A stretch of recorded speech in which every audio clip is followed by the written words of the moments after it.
Elliot Raines has exactly $4.50 in his pocket, money meant for his mother's heart medication, the kind she can't go without. And the pharmacy is closing soon, which means if he misses it, tonight becomes dangerous. He's already working 2 jobs, already skipping meals, already stretching every dollar until it nearly breaks.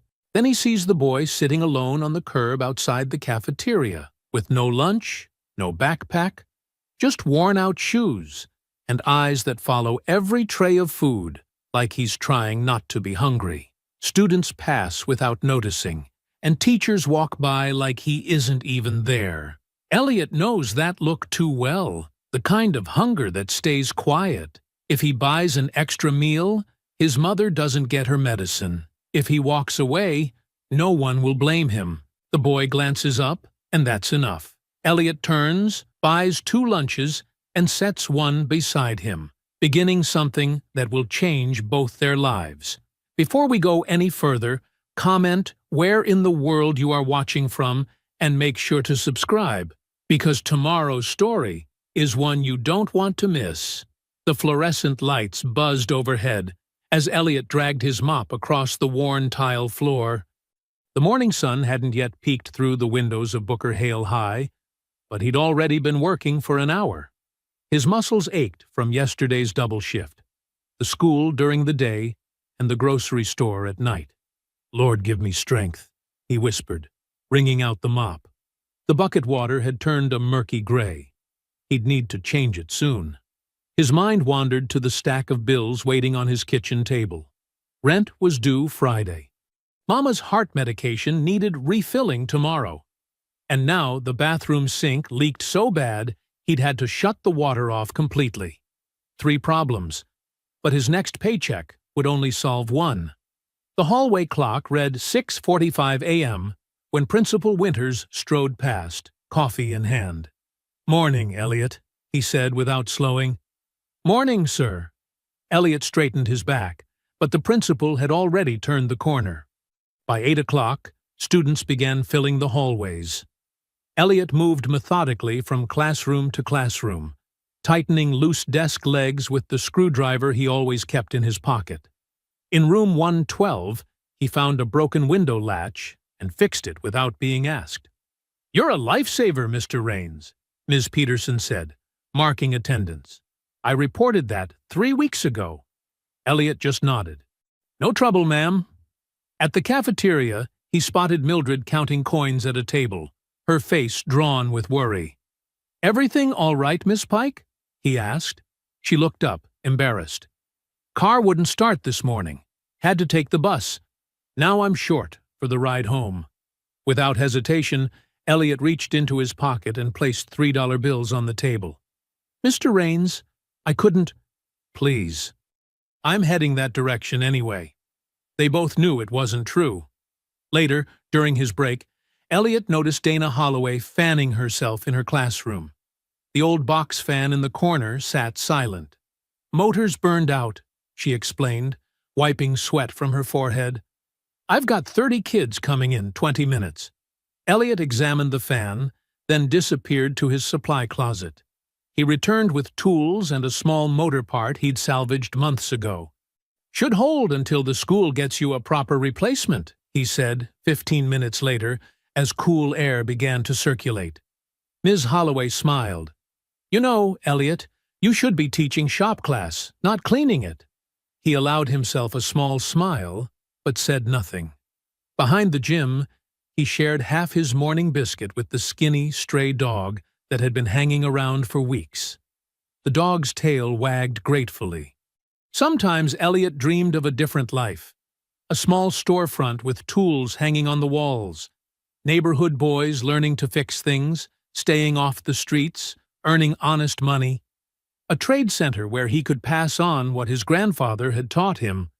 But dreams cost money, and money was something he never had enough of. At lunchtime, Elliot counted the cash in his wallet. $17.32. Barely enough for groceries and Mama's medication copay. He sighed, tucking the worn leather wallet back into his pocket. As he headed outside for his lunch break, Elliot noticed a thin black teenager sitting alone on the curb. The boy wore jeans that were too short and a faded t-shirt. He stared at the other students eating lunch, then quickly looked away, pretending to be occupied with something on his phone. But Elliot recognized hunger when he saw it.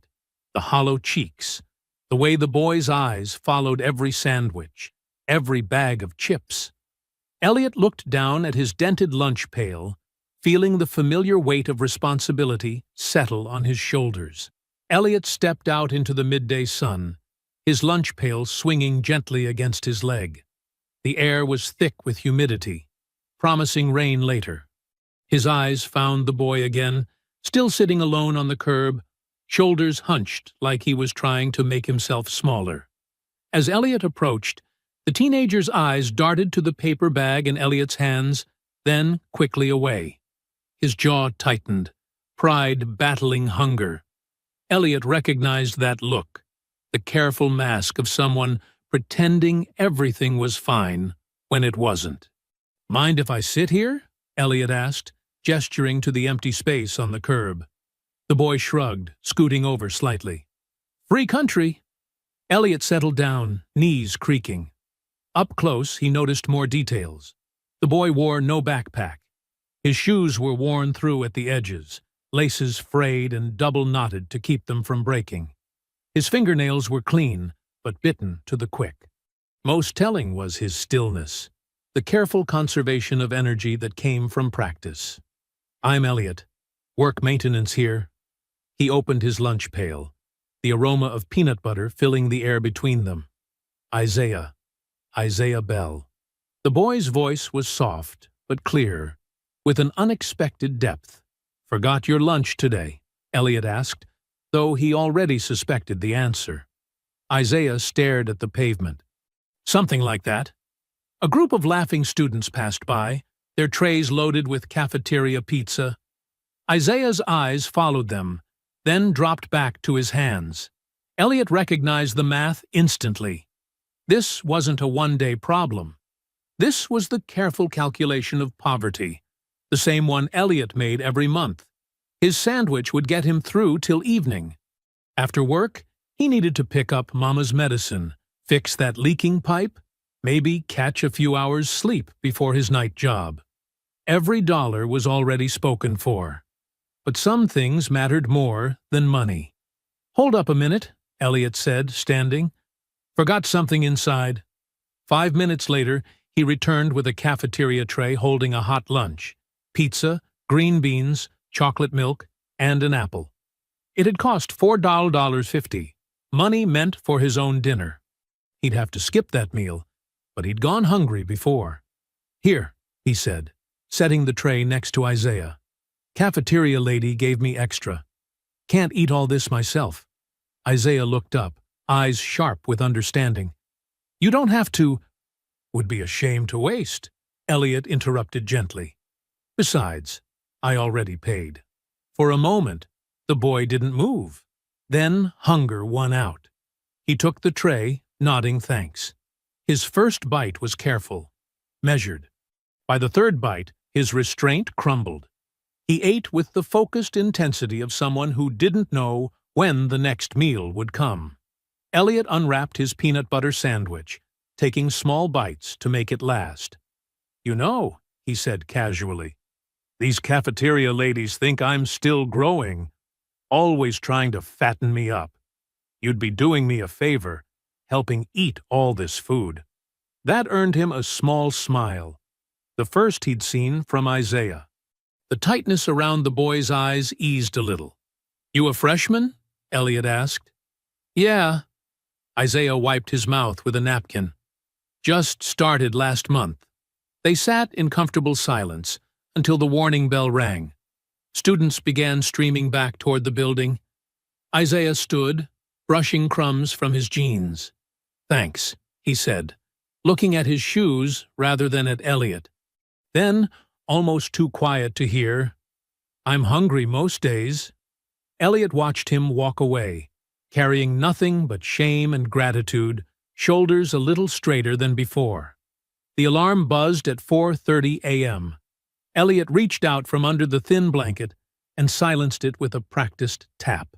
His stomach growled, a sharp reminder of last night's skipped dinner. The floorboards creaked beneath his feet as he shuffled to the kitchen in the pre-dawn darkness.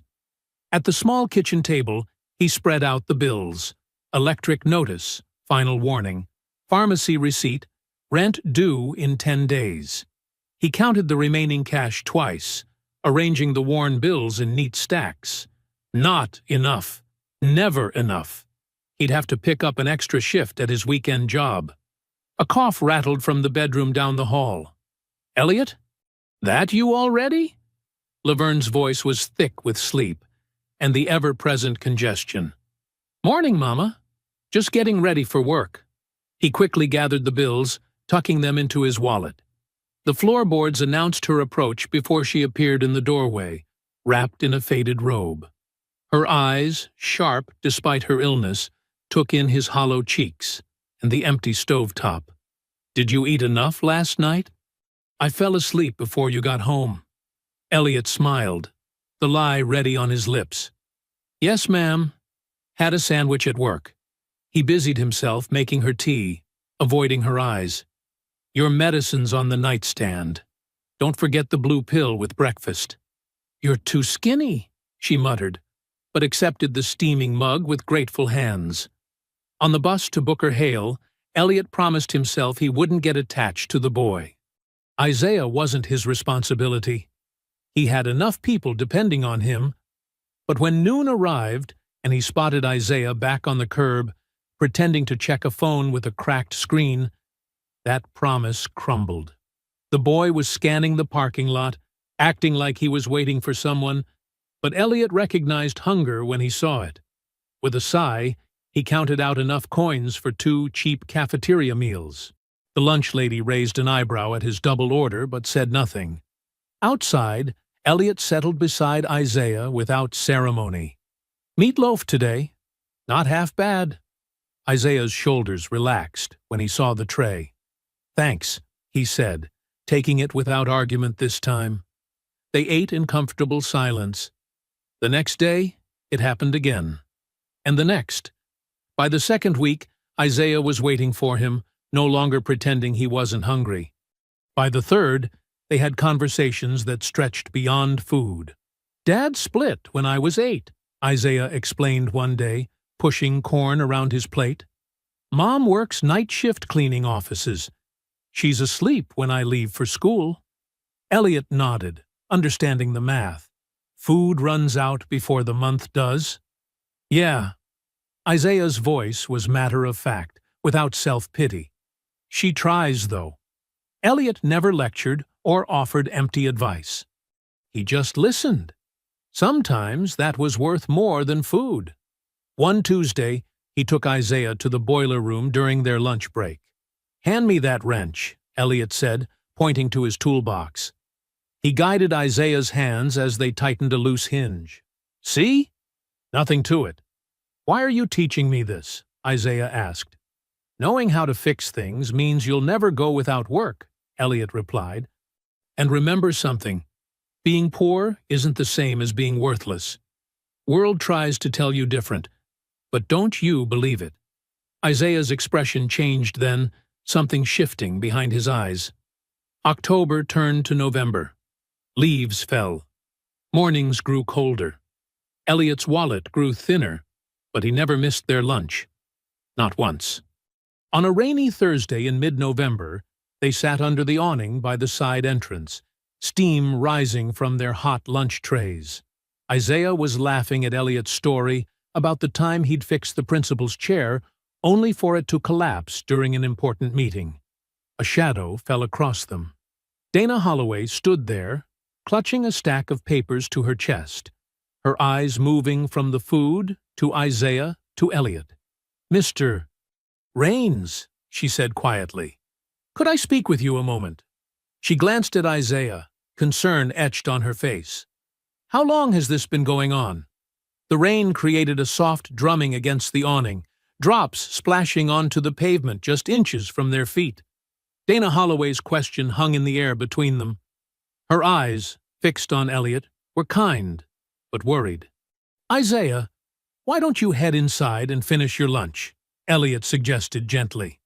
The boy hesitated, glancing between them before gathering his tray and walking just far enough away to be polite, but not too far to hear their conversation. "It's been about 3 weeks now," Elliot admitted, meeting Dana's concerned gaze. "And I don't plan to stop, Miss Holloway. The boy needs to eat." Dana shifted the stack of papers in her arms, her voice dropping. "This is serious, Elliot. If he's not getting proper meals at home—" "I should report this," Dana continued. "The school has protocols. We could connect his family with social services, get them proper assistance." Isaiah's tray clattered to the ground. "No!" His face had gone pale. "Please don't report anything. My mom's doing her best. If they come to our house," his voice cracked, "they might take me away from her." Dana's expression softened. "Isaiah, that's not how—" "They took my cousin Marcus when his mom got sick," Isaiah interrupted, his words tumbling out. "Please, my mom works so hard. She just doesn't make enough. It's not her fault." Elliot stood up, placing a steady hand on Isaiah's shoulder. "Nobody's reporting anything without talking to you first. Right, Ms. Holloway?" Dana looked between them, conflict clear on her face. After a long moment, she nodded. There are other ways to help, less official channels. Relief washed over Isaiah's features. "But," Dana added firmly, "you need to promise me you'll tell us if things get worse at home, okay?" Isaiah nodded quickly. "I promise." That conversation marked the beginning of their unspoken arrangement. Dana occasionally left grocery store gift cards in Elliot's maintenance locker. Elliot continued buying lunches. Isaiah kept showing up. Seasons changed. The school year ended, and another began. Their lunch routine remained. By sophomore year, Isaiah had shot up 3 inches. His voice deepened. He joined the debate team, discovering a talent for structured argument that surprised everyone, except Elliot. "You always did like having the last word," Elliot teased one autumn afternoon, watching Isaiah practice his debate points between bites of cafeteria pizza. That same year, Elliot was promoted to head custodian. The title change came with more responsibility, but barely any additional pay. He still counted coins at the end of each month. When winter arrived, Elliot noticed Isaiah's bare hands, red and chapped from the cold. The next day, a pair of gloves appeared in Isaiah's backpack. Neither mentioned it. Junior year brought college conversations. Isaiah stayed after school for SAT prep sessions. Elliot somehow found money for the testing fees, skipping his mother's birthday present that year. Laverne understood without being told. Meanwhile, Isaiah mentioned his mother's worsening cough, the same hollow sound that echoed through Elliot's apartment at night. "She won't go to the doctor," Isaiah confessed one day, frustration lacing his words. "Parents can be stubborn that way," Elliot replied, thinking of his own mother. By senior year, Isaiah had become a different person. Confident, articulate, accepted to 3 colleges with partial scholarships.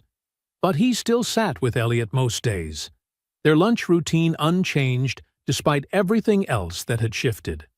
The final week of school arrived with unexpected swiftness. Elliot found himself counting their remaining lunches with a strange ache in his chest. On the last day, Isaiah appeared in a borrowed graduation gown, practicing his walk for the ceremony the next morning. "How do I look?" he asked, turning in a slow circle. "Like somebody going places," Elliot answered truthfully. They sat longer than usual that day. Isaiah seemed reluctant to leave, picking at his food instead of devouring it like normal. "I got into that summer program," he finally said. "The one in Chicago." "That's great," Elliot said, ignoring the hollow feeling in his stomach. "When do you leave?" "Tomorrow night, right after graduation." They fell silent again, the weight of endings pressing down on them. As the bell rang, Isaiah reached into his pocket and pulled out a folded piece of paper. His fingers lingered on it before he handed it to Elliot. "I'm no good at saying things," he mumbled, suddenly looking 14 again instead of 18. Elliot unfolded the note and read, "You fed me when nobody saw me. I won't forget." When he looked up to respond, Isaiah was already walking away, shoulders straight, heading toward his future. 20 years passed like water through Elliot's fingers.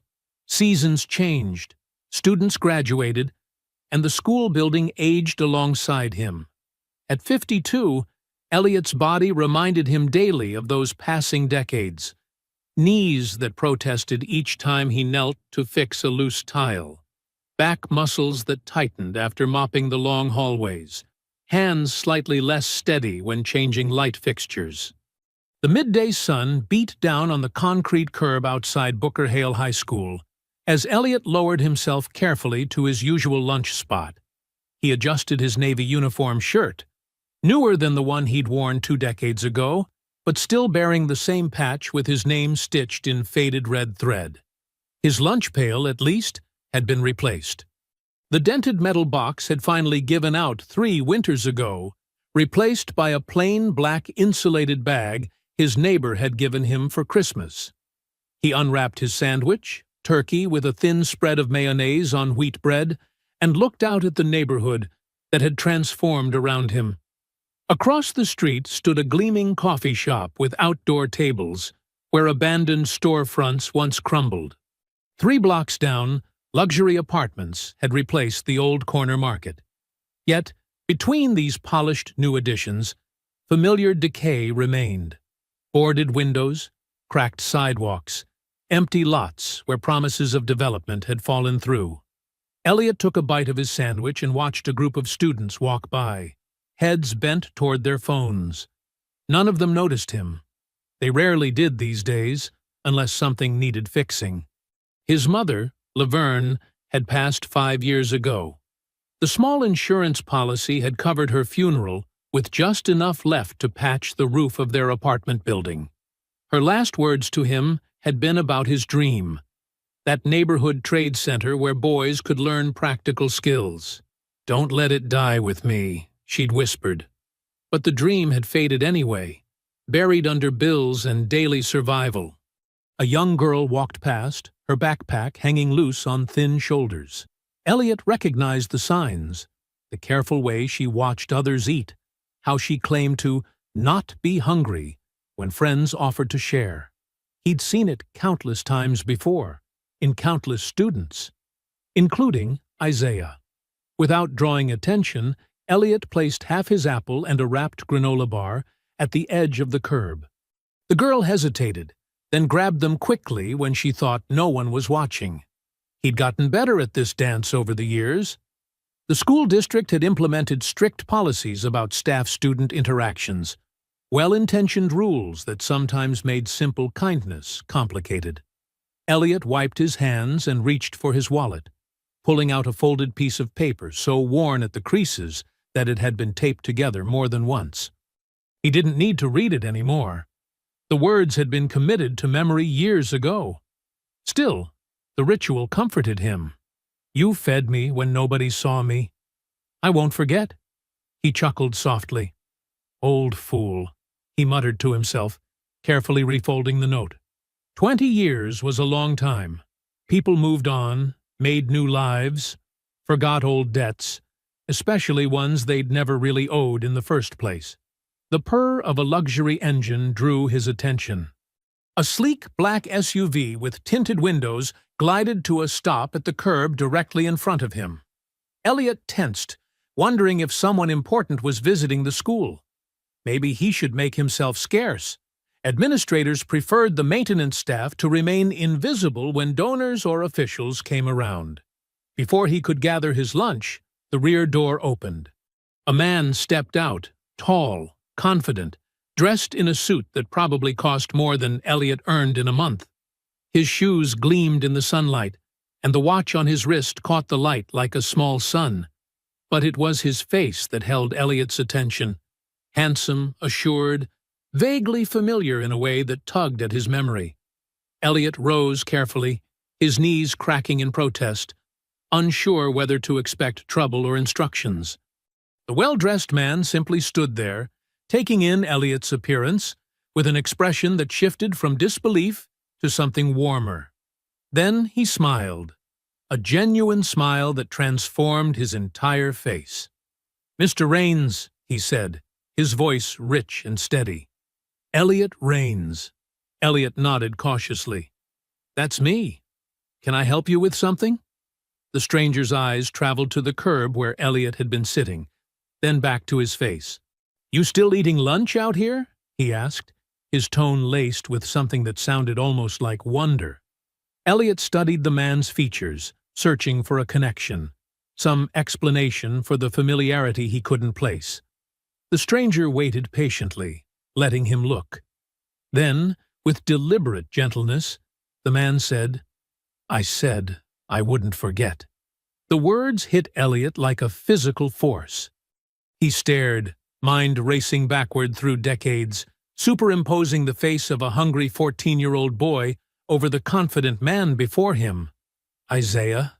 Elliot whispered, hardly daring to believe it. "Isaiah Bell?"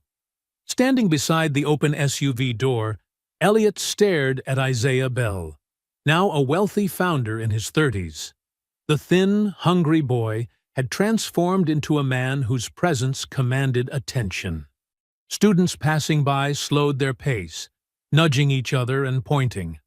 From the school entrance, a group of teachers watched with unconcealed curiosity, whispering among themselves. "Isaiah," Elliot repeated, his voice barely audible over the rumble of passing traffic. His hands trembled slightly as 20 years of memories crashed through him like a wave. "I can't believe it's really you." Isaiah's smile widened. "It's me, Mr. Raines. In the flesh." "Look at you," Elliot said, taking in the tailored suit, the confident stance. "All grown up." "Thanks to you," Isaiah replied. A few more students had stopped walking, phones raised as they tried to figure out why their school janitor was talking to someone who looked important enough to have a driver. Isaiah noticed the growing audience. "Would you like to join me?" he asked, gesturing toward the SUV's interior. "Not to show off, I promise. I just thought we might want some privacy before the whole school starts wondering what's happening." Elliot hesitated only briefly before nodding. "Sure. Let me just grab my things." He collected his lunch bag and followed Isaiah into the vehicle. The leather seats were soft, the interior cool and quiet when the door closed behind them. The driver, a woman with silver hair and a professional demeanor, nodded politely in the rearview mirror. "Where to, Mr. Bell?" she asked. "Miller's on 8th, please, Diane," Isaiah replied, then turned to Elliot. "If that's okay with you? It's quiet there. Good food." "I don't need anything fancy," Elliot said, suddenly aware of his worn uniform, the paint stains on his boots. Isaiah smiled. "It's not fancy. Just a place where we can talk." As the SUV pulled away from the curb, Elliot watched his familiar lunch spot disappear from view. 20 years of sitting in that same spot, and now here he was, riding in a vehicle that cost more than he'd earn in a decade. "I can't get over how different you look," Elliot said. "Life takes some unexpected turns," Isaiah replied. "After graduation, I moved in with my aunt to help my mother. She was getting worse by then. 3 months later, she collapsed at work. Heart failure." Elliot's face softened with genuine concern. "Ruth? I'm so sorry." "She's still with us," Isaiah said quickly. "But she couldn't work anymore. It was tough. I almost dropped out of community college to take care of her." "What happened?" "Ms. Holloway happened," Isaiah said with a grateful smile. "Remember her? The English teacher? Dana Holloway? Of course. She still teaches at Booker Hale. She helped me apply for scholarships, wrote recommendations, even drove me to interviews. I got a full ride to study engineering." Isaiah shook his head in wonder. "She told me she'd been watching us, you know. You and me. Those lunches on the curb. She said what you did made her believe in people again." The SUV turned smoothly onto a tree-lined street, passing neighborhoods Elliot rarely had reason to visit. I started a company 5 years ago, Isaiah continued. We design technology for schools, affordable tablets, learning software, infrastructure, specifically for low-income districts that get left behind. That's amazing, Elliot said, genuinely impressed. We're growing fast, too fast sometimes. Isaiah leaned forward slightly. But I never forgot where I came from, or who helped me when nobody else would. You didn't need to come back just to say thank you, Elliot said quietly. Isaiah's eyes met his. Those lunches kept my body going, but what you really gave me was dignity. You treated me like a person when humiliation was swallowing me whole. The SUV pulled up to a modest restaurant with large windows and simple decor. Isaiah waited until the driver opened the door before continuing. I didn't come just to say thank you, he said as they walked inside. I came because I need your help. The hostess led them to a corner table away from other diners. After they ordered, Isaiah insisting Elliot get whatever he wanted, Isaiah leaned forward. I'm launching a community initiative here in the city. Educational support, mentorship programs, practical training, the kind of program that might have helped me back then. He paused. I want you involved. Me? Elliot's brow furrowed. I'm just a janitor. You're the most important person in that entire school, Isaiah countered. You see what others don't. You understand struggling kids better than any executive with a fancy degree. I don't know. This isn't about using your story as some token success example, Isaiah said firmly. This is about your insight, your approach, the way you help without making people feel small. The waiter brought their drinks. Elliot stared into his water glass, mind racing. Isaiah reached into his briefcase and pulled out a folder. He placed it on the table and slid it toward Elliot. Take a look. No pressure. Just consider it. With hesitant fingers, Elliot opened the folder. His eyes landed on a job description, Community Outreach Director, followed by a salary figure that made his breath catch. It was more money than he'd ever seen, enough to change everything. Isaiah, he began, but found himself at a loss for words. Just think about it, Isaiah said softly. That's all I'm asking. Elliot sat stiffly across from Isaiah, staring at the numbers in the proposal. The salary figure alone made his throat tight. It was more money than he'd ever imagined earning, enough to change everything about his life. Waiters moved silently around them, bringing plates to nearby tables. The lunch crowd created a gentle hum of conversation that filled the restaurant. This can't be right, Elliot finally said, tapping the salary line with his index finger. It's industry standard for the position, Isaiah replied calmly. Maybe even a little low, considering the scope of responsibility. Elliot looked up from the folder. What exactly would I be doing? Isaiah leaned forward, his eyes bright with enthusiasm. You'd be the Director of Community Engagement for the Bell House Initiative. It's going to be a center that combines tutoring, meals, trades training, and family support, all in one building. We've already secured the old Westmore Community Center on Maple. The abandoned rec center? Elliot asked, surprised. He knew the building well, a once vibrant space that had fallen into disrepair over the last decade. The very same. Renovation starts next month. Isaiah's smile widened. Bell House will be everything I needed as a kid, and everything you once told me you dreamed of building. Remember? That day you fixed the boiler and told me you wished you could teach boys to work with their hands? A flush of emotion crossed Elliot's face. You remembered that? I remember everything, Mr. Raines. Elliot shook his head firmly. I can't do this. I'm not qualified. Why not? Look at me. Elliot gestured to his worn uniform. I don't have a college degree. I don't speak like you do.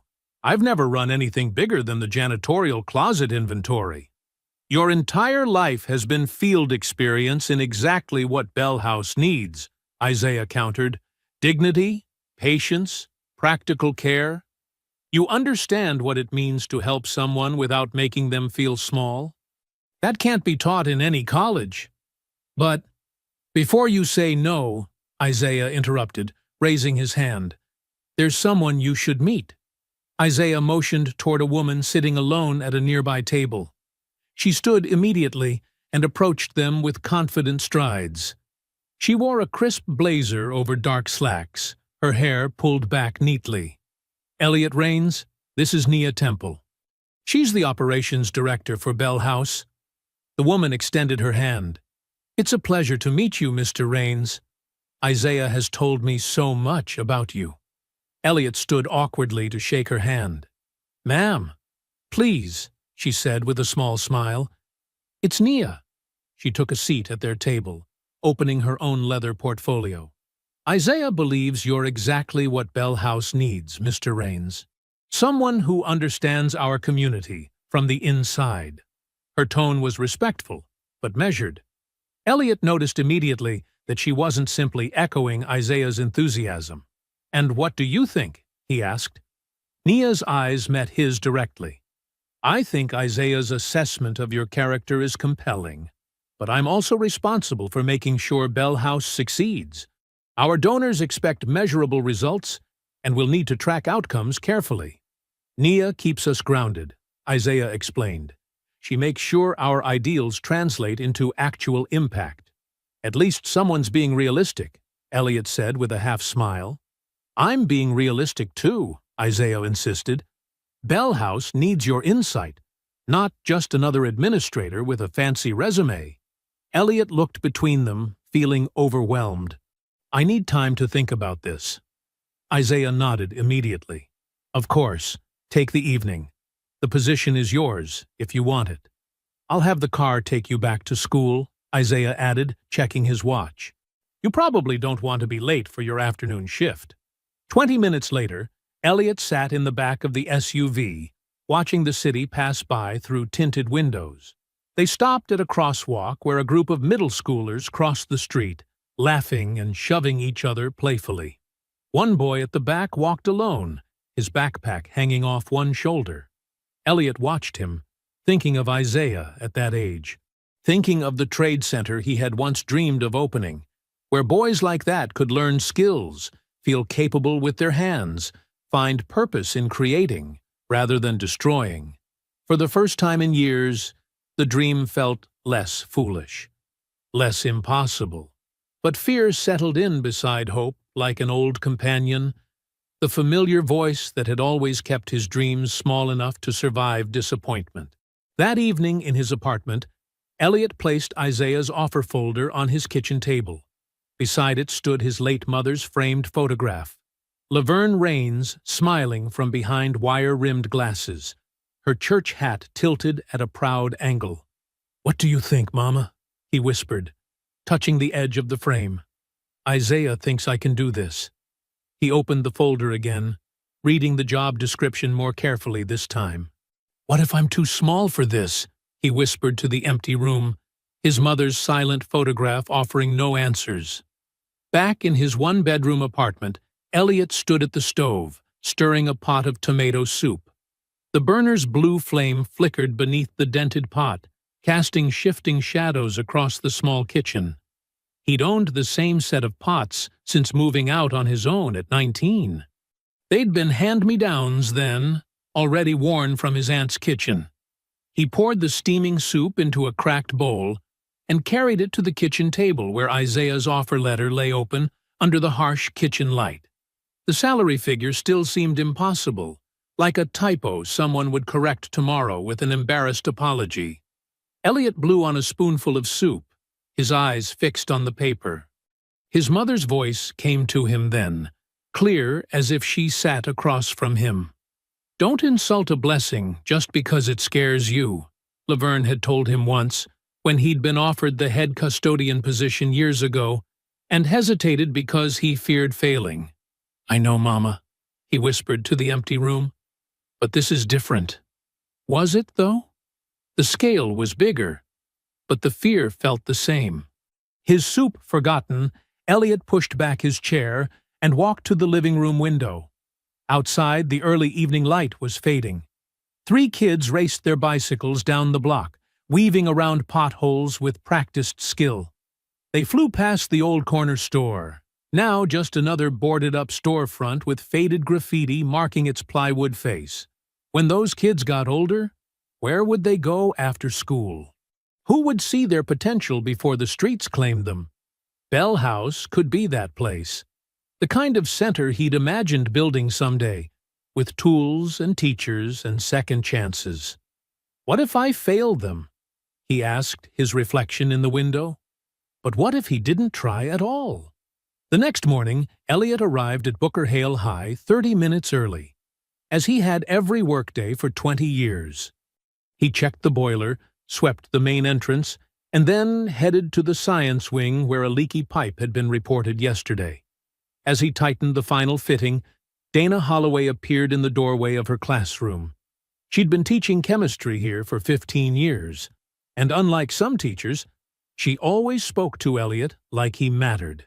"You're quieter than usual today," she observed, leaning against the doorframe. "Everything okay?"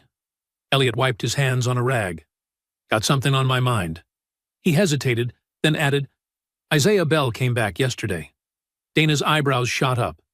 "Isaiah? Our Isaiah? He's not a kid anymore. Runs some big tech company now." Elliot stood, his knees cracking. "He's opening a community center. Wants me to help run it." "That's wonderful." Dana's smile faded when she saw his expression. "Isn't it? I'm a janitor, Ms. Holloway. I fix things people can see. Broken locks and leaky pipes.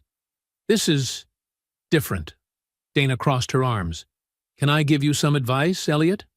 He nodded. "What helped Isaiah wasn't your money. You never had any to spare. It was your consistency. Every day, same spot, same time, you were there. That's what Bell House will need. Someone who shows up, sees what's broken, and fixes it without making a big deal about it."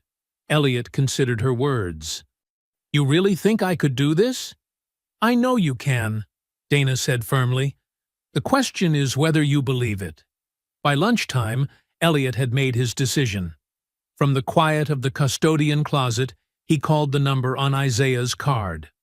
"I want to do it," he said when Isaiah answered. "I'll help with Bell House." "That's fantastic," Isaiah's voice crackled through the phone. "Can Nia and I stop by the school this afternoon? We'd love to hear your initial thoughts." 3 hours later, Elliot led Isaiah and Nia through the back hallways of Booker Hale. He pointed out spaces that worked: the art room that stayed open late, the library corner where homeless students could nap unnoticed. "Bell House needs a laundry room," Elliot said as they walked. "Kids come to school in dirty clothes because the laundromat costs too much. They get teased, stop coming altogether." Nia nodded, typing notes into her tablet. "Good insight." "Evening meals, too," Elliot continued, warming to the topic. "Not just sandwiches. Real food families can eat together. And workshops, plumbing, electrical, carpentry, for the teenagers who feel invisible in regular classrooms." "This is exactly what I was talking about," Isaiah said to Nia, his voice excited. "Elliot understands what these families need because he's been seeing it every day for decades." Nia studied Elliot with new respect. "These are practical solutions to real problems. I can build metrics around these programs easily." Elliot realized they weren't just humoring him. They were actually building from his instincts, taking his simple observations and transforming them into something substantial. As the final bell rang and students began flooding the hallways, Isaiah checked his watch. "We should wrap up," he said. "But before we go, you should know. We have our first major donor presentation in 2 weeks." Elliot froze. 2 weeks? "Yes. And you'll be introduced as the heart of the initiative," Isaiah continued, clasping Elliot's shoulder. "These people need to hear your vision directly." "My vision?" Elliot echoed. his momentary confidence suddenly wavering. "Your vision," Isaiah confirmed, "because Bell House isn't just my way of saying thank you, Elliot. It's your dream, too. It always has been." 2 weeks later, on the evening of the donor presentation, Elliot stood backstage in an inexpensive new suit Isaiah bought him, tugging at the sleeves while city leaders and investors filled the hall. The jacket felt stiff and foreign against his shoulders, nothing like the soft cotton of his work uniform. Through a gap in the curtain, he could see rows of wealthy people in clothes that cost more than his monthly rent. "Stop fidgeting," Nia whispered, straightening his tie for the third time. "You look fine." "I don't belong up there," Elliot mumbled, his mouth dry as sandpaper. "These people run companies. They build buildings. I clean floors." "That's exactly why they need to hear from you," Nia said firmly. She checked her watch. "Remember, 5 minutes for your story, then Isaiah joins you for questions." Earlier that day, they had practiced in the empty conference room at Isaiah's downtown office. Nia had timed him with a stopwatch while Isaiah paced nearby. "Don't try to sound fancy," Isaiah had advised, stopping to rest his hands on the table. "Just talk like you talk to me. Tell them why Bell House matters." "What if I freeze up?" Elliot had asked, the words sticking in his throat even during practice. "Then I'll jump in," Isaiah promised. "But you won't freeze. This isn't a performance, Elliot. It's your life." Now, standing in the wings with his heart hammering against his ribs, Elliot wasn't so sure. Sweat dampened his collar despite the building's aggressive air conditioning. "I can't do this," he whispered to Nia. "Get Isaiah. Tell him I'm sorry." Nia looked him straight in the eye. "Mr. Rains, for 20 years, you showed up every single day for kids who needed you. Tonight, you just need to show up once more." Before he could protest further, Isaiah's voice boomed through the speakers, introducing Bell House's mission. Then came the words Elliot had been dreading. The heart and soul of this initiative, the reason it exists at all. Please welcome Elliot Rains. The audience applauded politely. Nia gave him a gentle push. Elliot's legs carried him forward as if they belonged to someone else. The stage lights hit his face, hot and bright. Faces blurred in the audience, some curious, some already bored, all waiting for him to justify their presence. He opened his mouth. No words came. 3 seconds passed. 5, 10. Then, instead of the practiced speech, Elliot spoke from a different place altogether. "I've carried a mop at Booker Hale High for 20 years, he began, his voice low but steady. "Most days, nobody sees me. That's fine. I'm not there to be seen." The audience settled, suddenly curious about this man in the ill-fitting suit, with the quiet dignity. "But I see them. The kids who show up hungry. The ones pretending they forgot lunch when really there's no food at home.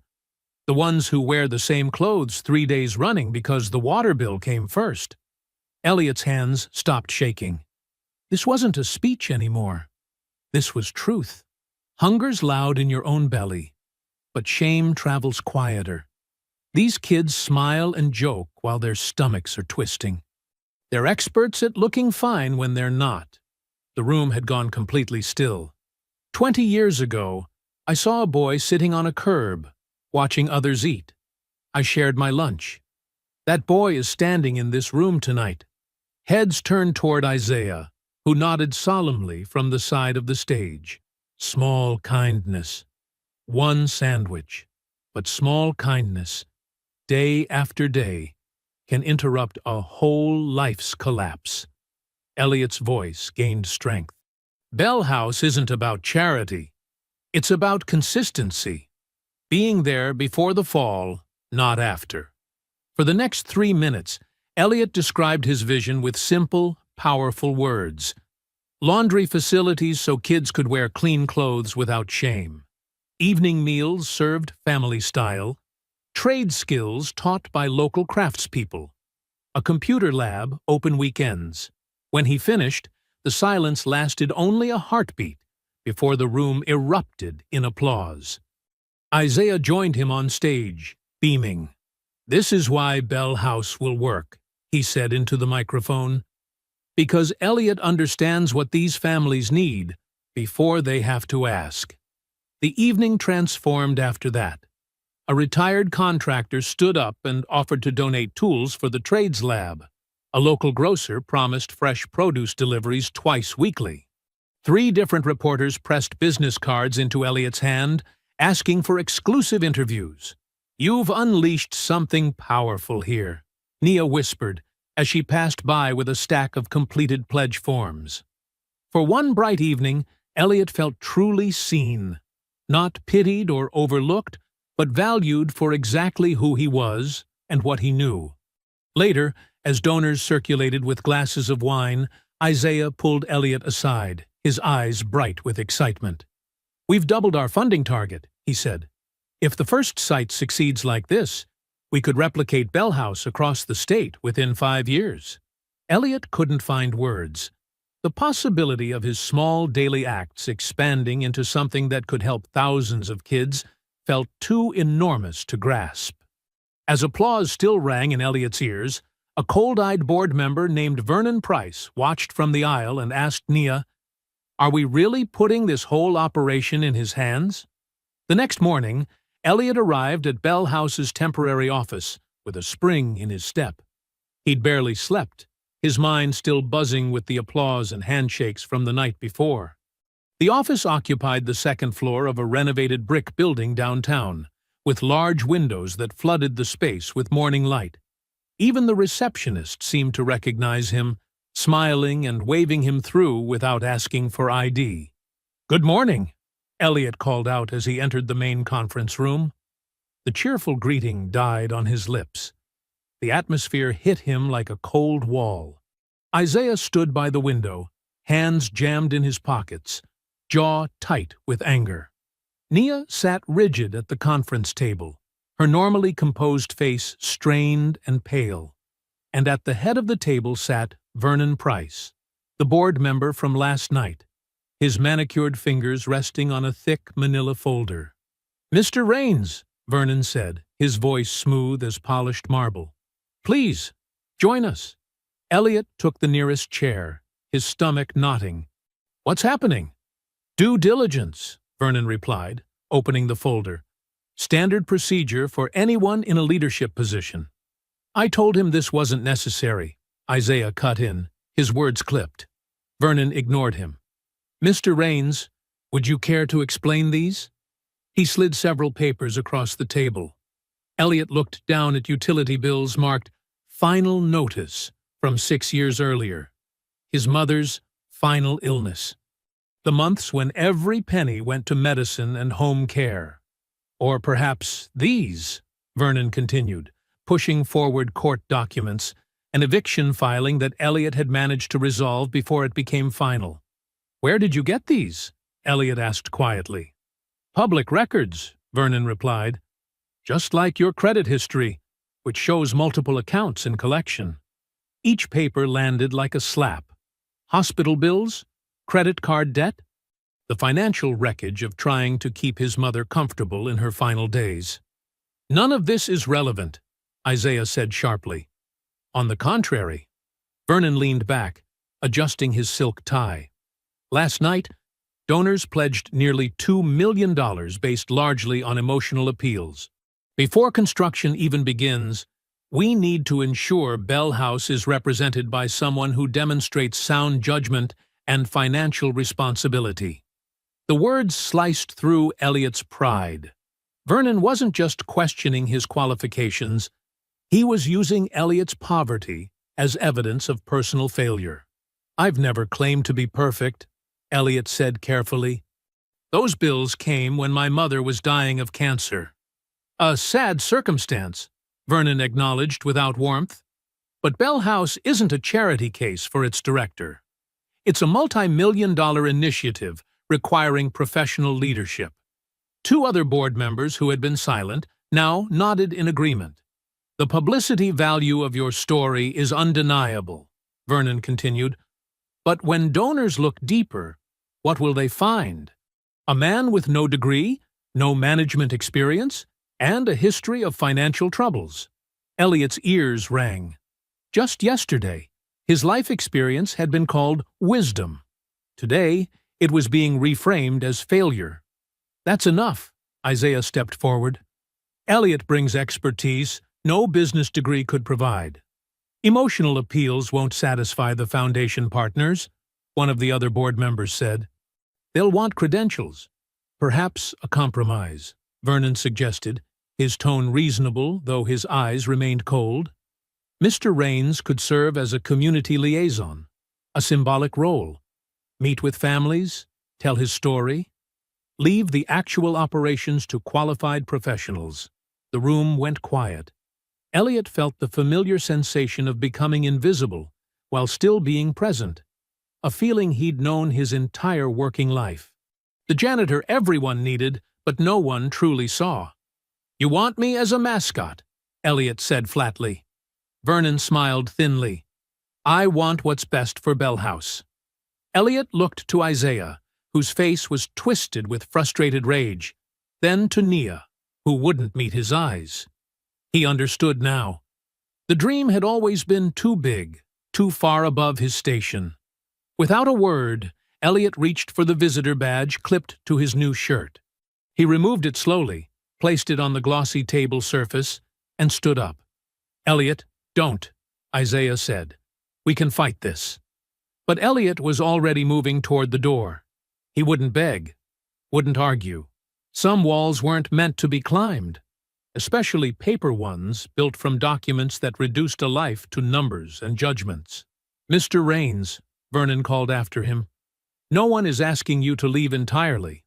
Elliot didn't look back. By late afternoon, Elliot was back in his Navy uniform, pushing a mop across the school's main hallway. Students rushed past, laughing and shouting as the final bell rang. None of them noticed the slump in his shoulders or the distant look in his eyes. The dream that had briefly flared to life had been extinguished as quickly as it had ignited. The door that had opened yesterday had slammed shut today. As he dunked his mop into the rolling bucket, Elliot tried to convince himself it was better this way. No false hopes, no illusions, just the steady work he knew how to do and the children he could help in small, invisible ways. But the weight in his chest told a different story.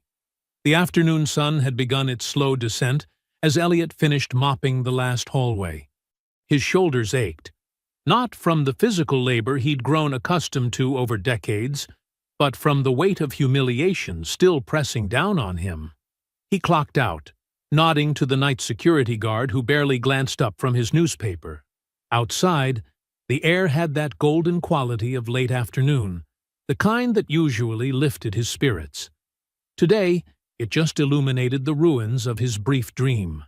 Elliot settled onto the familiar concrete curb outside Booker Hale High, opening his lunch pail with movements slowed by defeat. "For a minute there, they almost had me fooled," he muttered to himself, unwrapping a simple sandwich. "Almost believed I could be something else." The world had briefly mistaken him for more than a janitor, or so he'd thought. Vernon Price's cold eyes and those damning papers had corrected that misconception quickly enough. A burst of teenage laughter caught his attention. About 15 feet away, two boys sat cross-legged on the grass near the school sign. Elliot recognized them vaguely. Sophomores, he thought. One tall and lanky, the other stocky with glasses that kept sliding down his nose. They were hunched over a small bag of chips, carefully dividing its contents. Elliot watched as the taller boy broke a chip in half to make sure they each got the same amount. The gesture was so familiar, it made his chest tighten. The careful ritual of sharing too little, of making scarcity look like choice rather than necessity. Without thinking, Elliot stood up. His sandwich sat forgotten on its wrapper as he walked to the street corner where a small convenience store had operated for as long as he'd worked at Booker Hale. The bell jingled as he entered. "Afternoon, Mr. Raines," said the owner, Mrs. Castillo, her reading glasses perched on her nose. Afternoon, Elliot replied, heading straight to the refrigerated section. He grabbed 4 pre-made sandwiches and 2 bottles of juice, then hesitated at the counter. He counted the bills in his wallet, money that should have gone toward his electric bill. Just these today, he said, putting the items down. 5 minutes later, Elliot returned to the school curb, this time carrying a plastic bag. Without ceremony or explanation, he approached the 2 boys. "Thought you might be hungry," he said simply, holding out 2 sandwiches and the juice. The boys looked up, startled, then exchanged glances of mingled suspicion and hope. "For real?" the taller one asked. "For real," Elliot confirmed, placing the food between them. He returned to his spot on the curb as the boys tore into the sandwiches with the particular urgency of the truly hungry. It was a small thing, just 2 cheap sandwiches. Yet, in that moment, it felt like the only thing that made sense in a world that had just rejected him. "There you are," came a familiar voice. Dana Holloway walked toward him, her teacher's tote bag slung over one shoulder, car keys jingling in her hand. Her brow furrowed as she took in his work uniform and the quiet defeat in his posture. "What happened?" she asked, sitting beside him. "I thought you'd be at Bell House today." The story spilled out of him. Vernon's ambush, the financial records, the suggestion that he become a mascot rather than a leader. Dana's expression hardened with each detail. "That's outrageous," she said when he finished. "Those pompous, short-sighted—" She cut herself off, her cheeks flushed with anger. "Are you going to fight this?" Elliot shook his head. "What would be the point?" "The point?" Dana looked incredulous. "The point is that man had no right to humiliate you, to reduce your entire life to some credit report." "Doesn't matter," Elliot said quietly. "He's right about one thing. I don't have the education for a job like that." "That's garbage, and you know it," Dana snapped. "Education? You've taught more lessons of character in this school than half the faculty combined." Elliot gazed across the lawn to where the 2 boys were now laughing, their hunger temporarily satisfied. Vernon Price controls the boardroom. He has the power, but he doesn't get to decide what kind of man I am. As the words left his mouth, Elliot felt something steady inside him, a quiet center that even Vernon's cutting remarks couldn't reach. "Look," he continued, "I've been poor my whole life. That's not news to me. If they think that makes me less capable of helping kids, then Bell House wasn't what I thought it was anyway." Dana opened her mouth to argue further when a sleek car pulled into the school's circular drive. Nia Temple emerged, looking uncomfortable in her tailored blazer and heels on the cracked school pavement. She spotted Elliot and walked over, her usual confidence replaced by hesitation. "May I join you?" she asked. Elliot nodded, making room on the curb. Nia settled awkwardly onto the concrete curb beside Elliot, her designer pants gathering dust from the pavement. She watched as a 3rd student, a girl with braided hair and worn sneakers, approached Elliot with a question about a stuck locker. He listened, nodded, and promised to check it first thing tomorrow. "I owe you an apology," Nia said when the girl left. "I should have spoken up in that meeting." Elliot shrugged. "You were doing your job.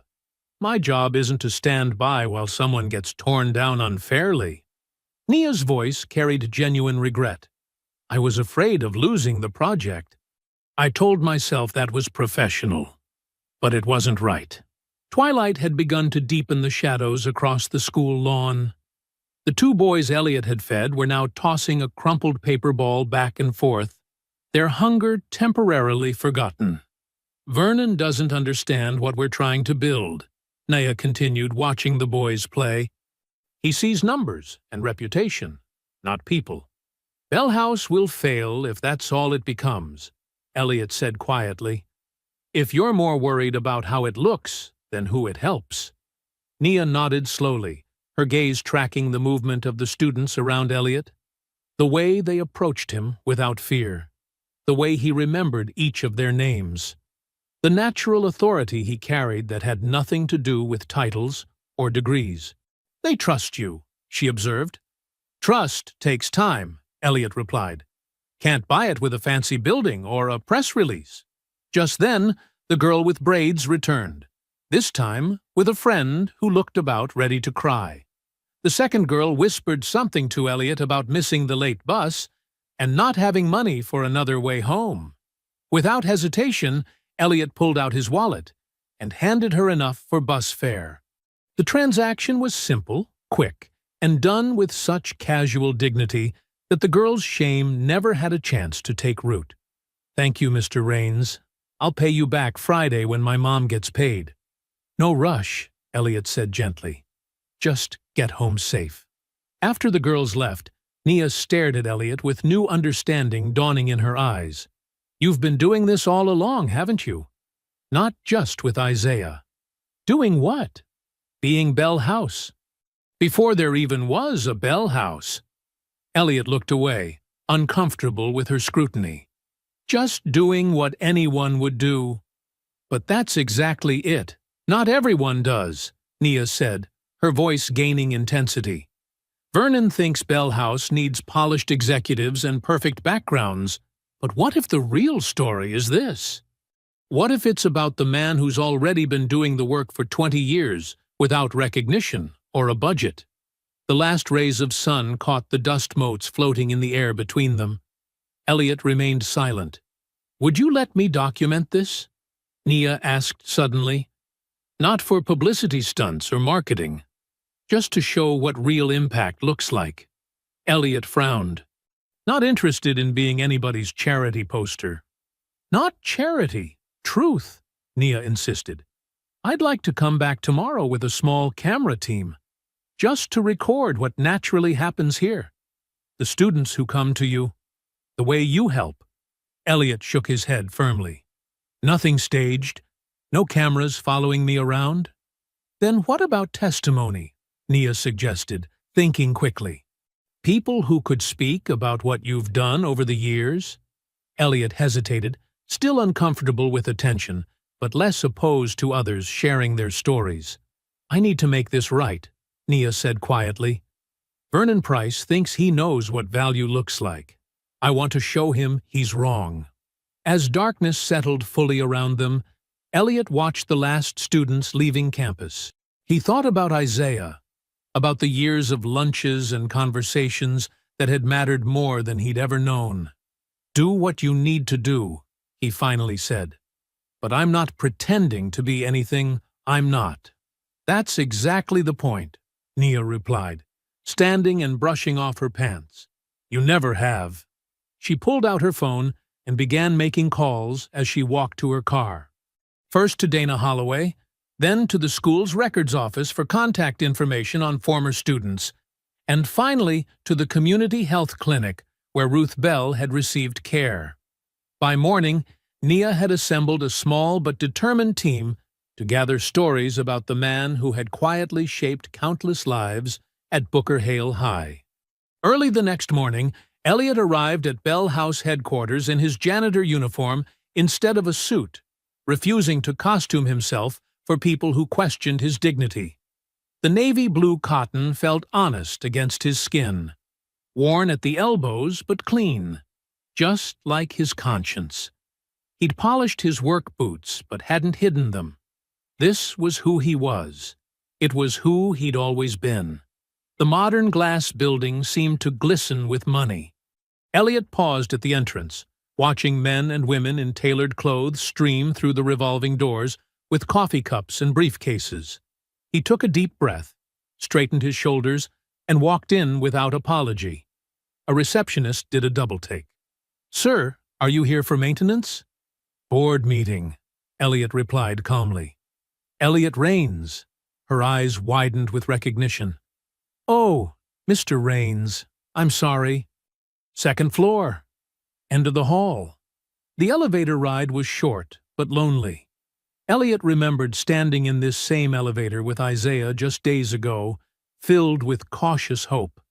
Now he felt like a man walking back into a room where he'd already been judged and found wanting. The boardroom fell silent when he entered.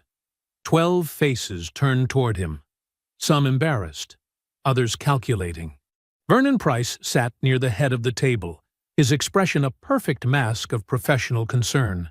Isaiah stood up immediately, relief visible in his face. "Elliot," he said warmly, "thank you for coming."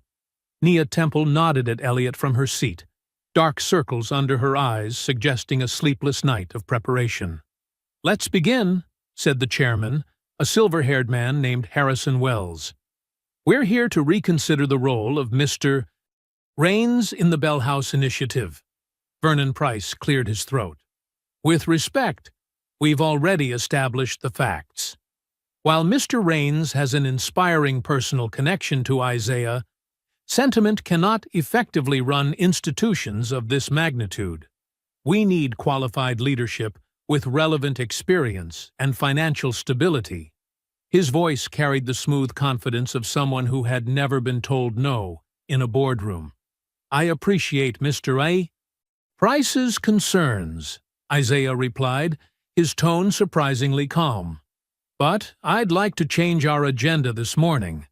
Rather than debate abstractions, I want to present concrete evidence." Isaiah nodded to Nia, who distributed folders to each board member. "These materials represent just a fraction of what we gathered in the past 18 hours, she explained.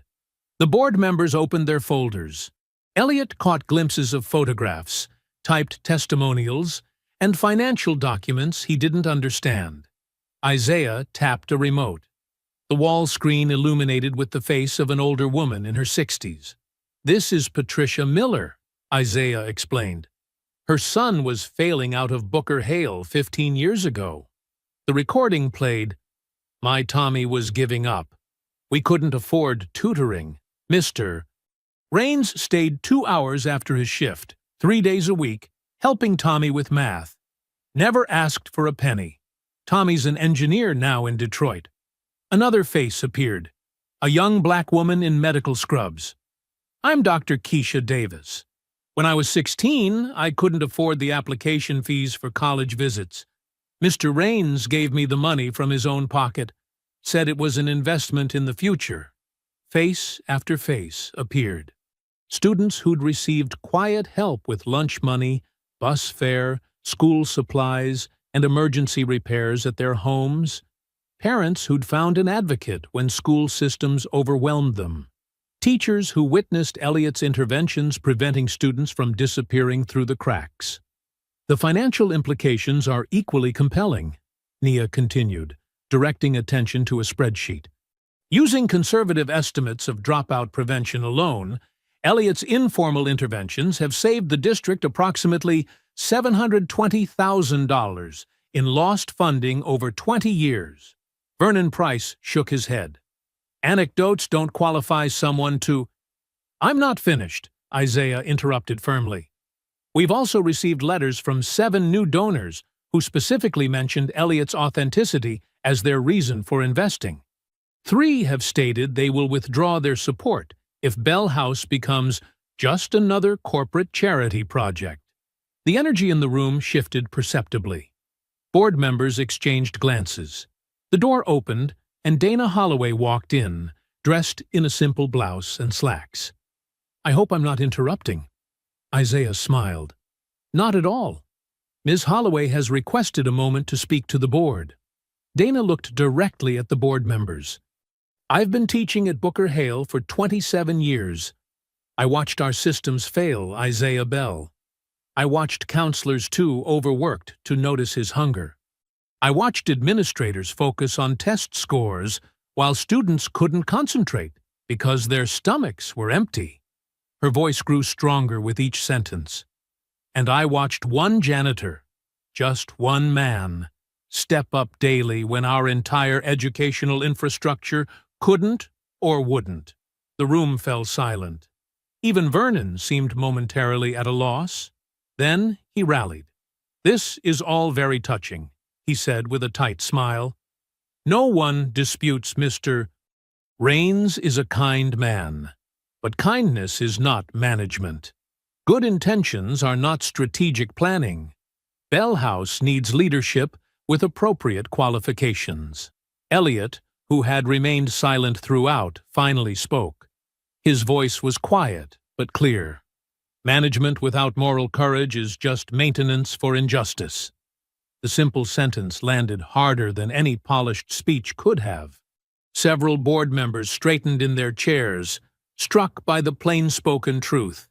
"We maintain buildings that leak," Elliot continued. "We maintain systems that let kids go hungry.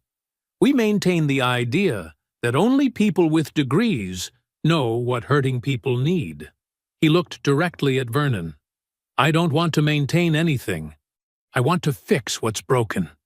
A woman at the far end of the table, a community banker who had been silent until now, nodded slowly. "He's right. We're not building a corporation here. We're building a lifeline." Another board member joined in. "The entire purpose of Bell House is to reimagine how we support struggling families. If we can't reimagine what leadership looks like, we've failed before we've begun." Vernon's face hardened. "This is emotional manipulation, not sound governance." Isaiah had heard enough.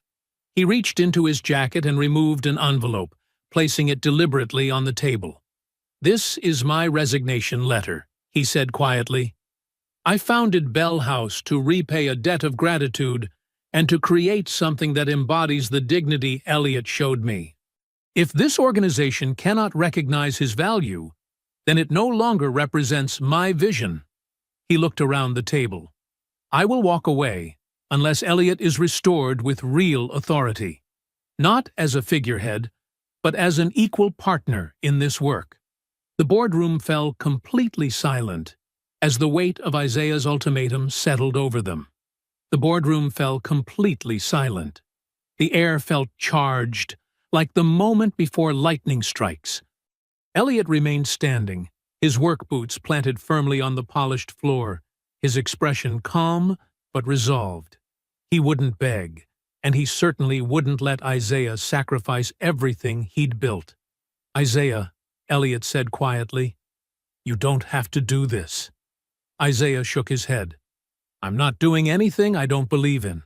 Harrison Wells, the silver-haired chairman, cleared his throat. "I think we should vote on Mr. Bell's proposition." He looked around the table. "The motion is to reinstate Elliot Raines with full authority in Bell House leadership. All in favor?" Hands began to rise. First, the community banker who had spoken earlier. Then 2 more board members, a 4th, a 5th. Vernon Price's face tightened as he watched the tide turn against him. He kept his hand firmly in his lap, his jaw clenched. 8 in favor, Harrison counted. 3 against, with 1 abstention. He turned to Isaiah. "The motion passes. Mr. Raines will be reinstated." But Isaiah shook his head. "That's not enough." "Excuse me?" Vernon's voice cut through the room. "Reinstatement suggests we're doing Elliot a favor," Isaiah replied. "We're not. Bell House needs him more than he needs us." Isaiah stood and walked to the center of the room. "I'm proposing structural changes to our organization. First, we're creating a new leadership model with 2 equal directors. I'll handle funding and expansion. Elliot will oversee neighborhood strategy and program implementation." "This is highly irregular," Vernon protested. "Second," Isaiah continued, as if Vernon hadn't spoken, "we're restructuring our board to include direct community representation. At least 3 seats will be filled by neighborhood residents." Vernon's face flushed red. "You can't just rewrite our entire governance structure on a whim." "Actually, as founder and majority stakeholder, I can." Isaiah's voice was steel wrapped in velvet. "And my third proposal is to remove Vernon Price from program oversight, effective immediately." The room erupted in murmurs. Vernon slammed his palm on the table. "This is professional suicide. You're putting a janitor in charge of millions." No, Isaiah corrected. I'm putting a community leader in charge of community programs. The same leader who saved my life when professionals like you were too busy looking at spreadsheets to notice I was starving. Harrison Wells raised a hand for quiet. These are significant changes. We should consider them carefully. I've been considering them since I founded this organization, Isaiah replied. I just lost my way temporarily. He looked at Elliot. What do you say? Will you accept? Elliot didn't answer immediately. His expression remained thoughtful, almost grave. Everyone expected immediate gratitude, but instead they got careful consideration. This isn't about title or salary for me, Elliot finally said. It's about responsibility. If I accept, I need to know I can actually help people, not just talk about helping them. Nia stepped forward. You'll have my full operational support, Elliot. Whatever systems you need to make your ideas work. And what exactly would your role entail? Harrison asked. Designing food programs that don't shame people who need them, Elliot replied. Building trades mentorship that gives kids real skills. Creating emergency aid that reaches families before they fall apart.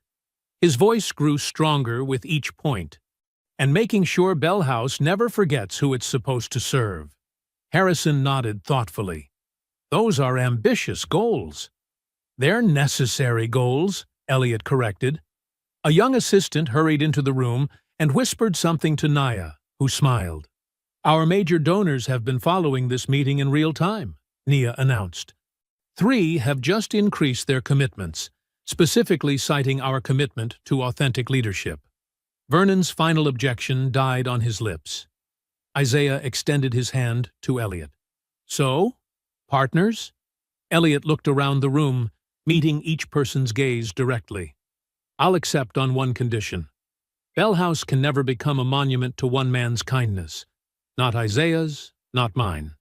It has to become a machine that makes quiet rescue ordinary. Isaiah's face broke into a wide smile. That's exactly why you belong here. That answer proves the board chose correctly. Harrison Wells stood up. Then it's settled. Congratulations, co-directors. He glanced at Vernon, who was already gathering his papers. And Mr. Price, we'll discuss your transition at a later date. As the meeting adjourned, board members approached Elliot with handshakes and business cards. The same people who had questioned his qualifications now sought his insights. Elliot accepted their congratulations with grace, but without forgetting their earlier doubts. Isaiah pulled Elliot aside as the room emptied. You okay? Still processing, Elliot admitted. 20 years mopping floors, and suddenly I'm co-director. You've always been more than your job title, Isaiah said. Now everyone else will see it too. 3 months later, under a cloudless blue sky, Elliot stood outside the finished Bell House building. What had once been an abandoned community center was now a gleaming structure of brick and glass, with gardens flanking the entrance and a playground visible around back. A crowd had gathered for the ribbon-cutting ceremony, neighborhood families, teachers from Booker Hale, city officials, and curious onlookers. Among them were faces Elliot recognized from years of quiet interactions. The mother whose electricity he'd helped restore one winter, the teenager whose broken glasses he'd fixed, the elderly couple whose porch steps he'd rebuilt. These were the people who had watched him struggle unseen for decades. Now they watched him stand beside Isaiah at the entrance of something neither man could have built alone. Dana Holloway approached, beaming with pride. Look at this crowd, Elliot. I keep expecting to wake up, he admitted. Well, don't wake up yet, she replied. You've got work to do. Nia joined them, clipboard in hand. We're ready, whenever you are. Isaiah stepped forward with a pair of oversized scissors. Care to do the honors with me? Elliot took his position, his work-roughened hands joining Isaiah's on the handle. As cameras flashed and the crowd cheered, he felt not triumph, but profound responsibility. The ribbon fell away, and Bell House officially opened its doors. On opening day, Elliot stood before Bell House, the spring sunlight warming his face. He wore no fancy suit, just clean dark slacks and a simple button-down shirt with the sleeves rolled up to his elbows. His work boots were polished, but still showed years of wear.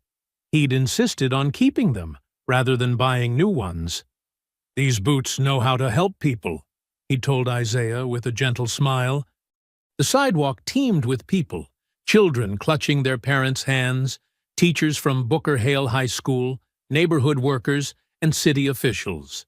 Some carried homemade signs, "Thank you, Mr. Raines," and "Bell House, where everyone belongs." Isaiah stood beside Elliot, looking sharp in his tailored suit, but with the same warm grin he'd had as a teenager. In the front row, Dana Holloway dabbed at her eyes with a tissue. She caught Elliot's glance and gave him a trembling smile. 20 years of shared understanding passing between them. "Welcome to Bell House," Elliot began, his voice steady but humble. "This isn't just a building. It's a promise that no one walks alone when times get hard." He paused, looking at the faces before him. "Some of you I've known for years. Some I'm meeting today. But everyone here matters equally."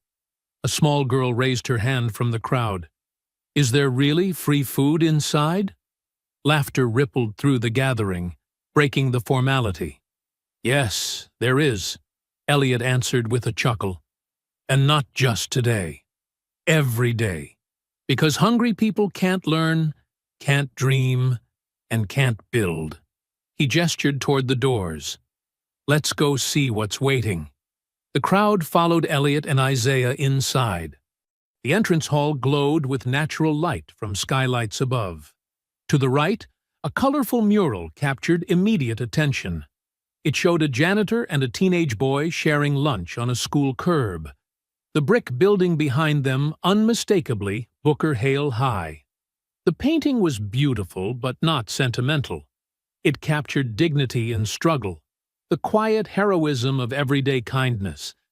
"This mural tells our beginning," Isaiah explained to the visitors, "but Bell House isn't about looking backward. It's about moving forward together." Elliot led the first group through a wide hallway into a commercial kitchen with gleaming counters and equipment. "We serve breakfast and dinner daily," he explained. "No forms to fill out, no proof of need. Just food when you're hungry, made with care and served with respect." He nodded to the staff, several of whom were former cafeteria workers from area schools. Next came the laundry room with rows of washers and dryers.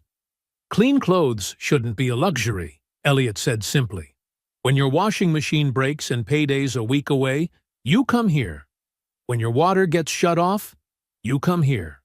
When your kids grow 3 inches and nothing fits, we've got a closet in the back." A young mother with a baby on her hip whispered, "Thank you," as they passed through. The tutoring wing bustled with activity even on opening day. College students and retired teachers had volunteered to staff it. Bookshelves lined the walls, and comfortable chairs formed reading nooks in the corners. "Education doesn't always happen in classrooms," Elliot told the group. "Sometimes it happens when someone has time to listen and explain one more time until it clicks." Pride shone brightest in Elliot's eyes when they reached the trades workshop at the rear of the building. Tools hung in perfect order on pegboards, hammers, wrenches, saws, and equipment for plumbing, electrical work, and carpentry.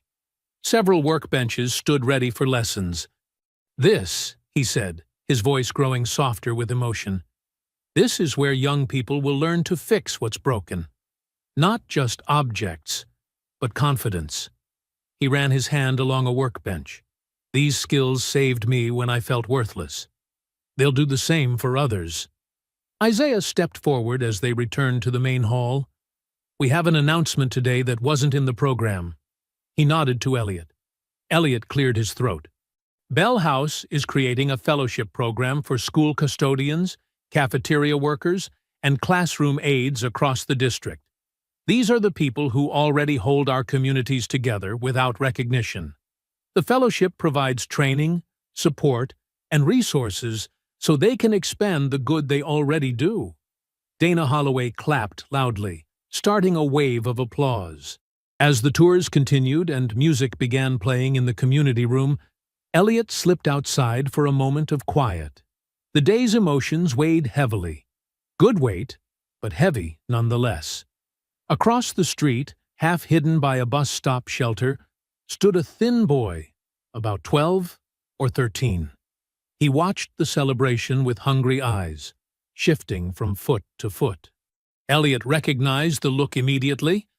The careful mask of someone trying to appear as though they're waiting for something rather than hoping for something. Without hesitation, Elliot went back inside to the buffet table.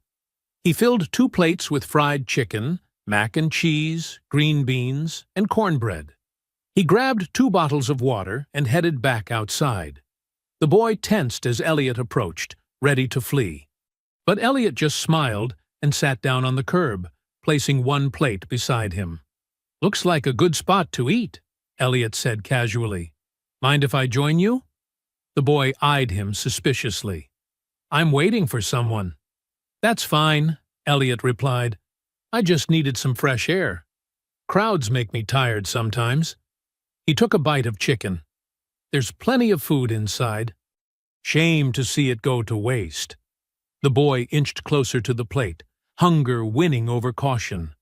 From the doorway of Bell House, Isaiah watched the scene unfold. His expression softened with recognition.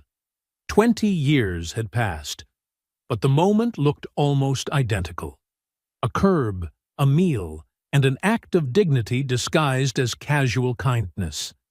The boy finally sat down beside Elliot, still keeping some distance between them. "Go ahead," Elliot said gently. "Eat first. We'll talk after."